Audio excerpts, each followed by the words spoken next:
कुछ दिनों पहले ही हमें रमन साइंस सेंटर नागपुर जाने का मौका मिला, जहाँ पर इतने सारे यंत्र और उपकरण देख करके मैं चकित हो गई।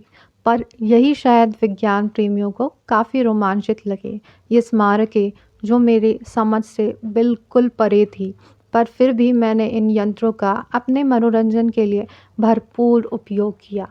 तभी मैं इस उपकरण की तरफ आई और ये विज्ञान के कौन से नियम को समझाता था मुझे नहीं पता, पर मैं इसे घुमा करके खुद को प्रसन्नचित्त कर ही रही थी कि तभी वहाँ से ये उपकरण जिसमें से कुछ आवाज़ आ रही थी और वो आवाज़ों को मैं समझ पाती इसके पहले ही मैं वहाँ से बोर हो गई और एक गेम की तरफ जिसे मैं बहुत ध्यान से खेलने की कोशिश कर ही रही थी, मैं फिर एक बार असफल रही।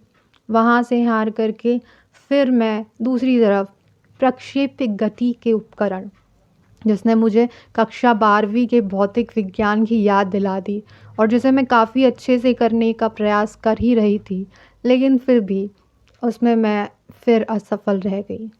तो वहाँ से मैं दूसरी तरफ इन देवी की तरफ आई जिसमें से कुछ आवाज़ें निकलती थी, पर मैं उन्हें सुन नहीं पाई। तो बस स्टीयरिंग व्हील पर बैठ करके बस इन चक्कों को घुमाने लगी और थोड़ा बहुत आनंद लेने लगी। बाद में अपने आप को उठाकर मुझे ज्ञात हुआ कि मैं कितनी भारी हो चुकी हूँ। तत्पश्चात पत्थर में इस खोखली छायाकृति को बन देख करके मैं काफ़ी प्रसन्न हुई, जिनके नाम पर इस विज्ञान केंद्र का नाम रखा गया है, सर सीवी रमन। अब कहीं आ कर के मैंने वीडियो या रील ना बनाऊं, ये तो असंभव है। तो इसी प्रक्रिया में मेरा ध्यान एक नए उपकरण की तरफ आकर्षित हुआ, जो कि न्यूटन के तीसरे नियम प्रत्येक क्रिया के समान और विपरीत प्रतिक्रिया होती है, उसमें बैठ करके मैं बस अपने आप घूमने का आनंद लेने लगी। तभी मेरा ध्यान इन फूलों की तरफ आकर्षित हुआ और सीवी रमन के साथ एक फ़ोटो लेकर के हमने अंदर प्रवेश किया। तो कुछ चकित करने वाले यंत्रों से मेरा सामना हुआ, जो मुझे खुद नहीं पता थे कि ये कैसे काम करते हैं। फिर भी मैंने कोशिश नहीं छोड़ी और उन्हें समझने की कोशिश करी, पर फिर भी मैं नहीं समझ पाई। थक हार के मैं दूसरी जगह आई, जो कि ये थी ये भूल भुलैया, जो जितनी आकर्षित थी उतनी ही उलझाने वाली भी थी। पर मैंने अपने छोटे से दिमाग का बड़ा सा यूज़ करके इस भूल भुलैया से खुद को बाहर निकालने की पूरी कोशिश की और वहाँ से मैं आ गई इस 3D पिक्चर फिल्म पे, जो कि मानव के विकास से संबंधित थी। इस पिक्चर के अलावा वहाँ पर तारामंडल और ग्रहों की जानकारी देने वाले कार्यक्रम भी थे, जिसे मैं रिकॉर्ड नहीं कर पाई क्योंकि वहाँ उसे रिकॉर्ड कर पाना संभव नहीं था और मैं बस वहीं पर उनका आनंद लेने लगी और ये काफ़ी मज़ेदार भी थी अपने आप में। तब मैं एक अंतरिक्ष यात्री बन करके कुछ और ही करने लग रही थी, जो मुझे खुद नहीं पता था कि मैं क्या करना चाहती हूँ। तभी मेरा ध्यान यहाँ आया, तो मैंने देखा कि भिन्न भिन्न ग्रहों पर मेरा वज़न कितना है। तब ज्ञात हुआ कि पृथ्वी माता पूरे 50 किलो का वज़न उठाए हुए है। अंतरिक्ष विज्ञान के इतने सारे अन्वेषण जिन्हें मैंने पढ़ा तो नहीं, पर मैं यहाँ आई जहाँ पर मेरे शरीर की गतिविधियों को दोहराया जा रहा था।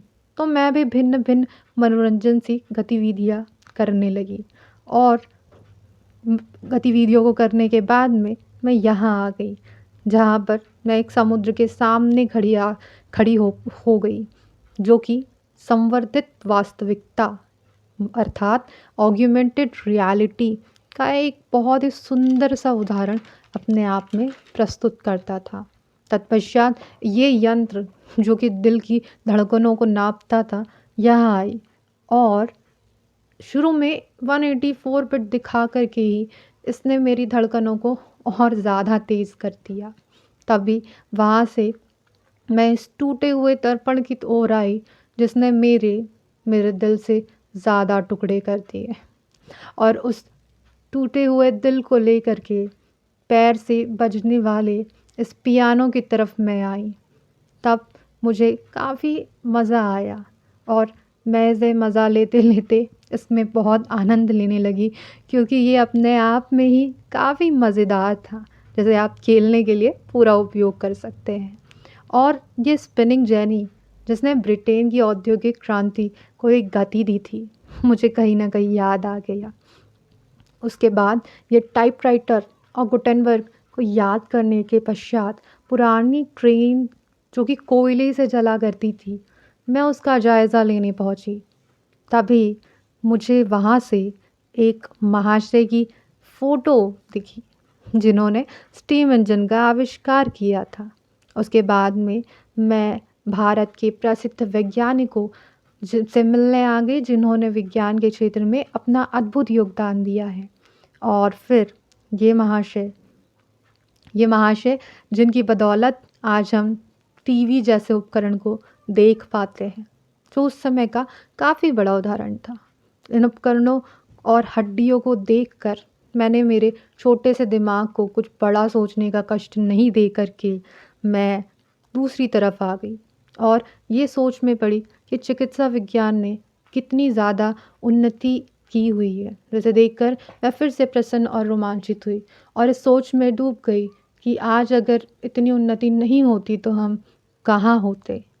पर इस में डूबने के पहले ही मैं दूसरी ओर आ गई, जहाँ पर ये महाशय और ओम्स लॉ देख करके यह ज्ञात हुआ कि मैं भी शायद विज्ञान से पढ़ी हुई हूँ और न जाने कब अब वो कहाँ खो गया है और न जाने कितनी ही आश्चर्यजनक चीज़ें जो यहाँ पर समझ से परे थी, पर आकर के मैंने आनंद लिया और अंत में खुद का वीडियो बना करके हम चले गए।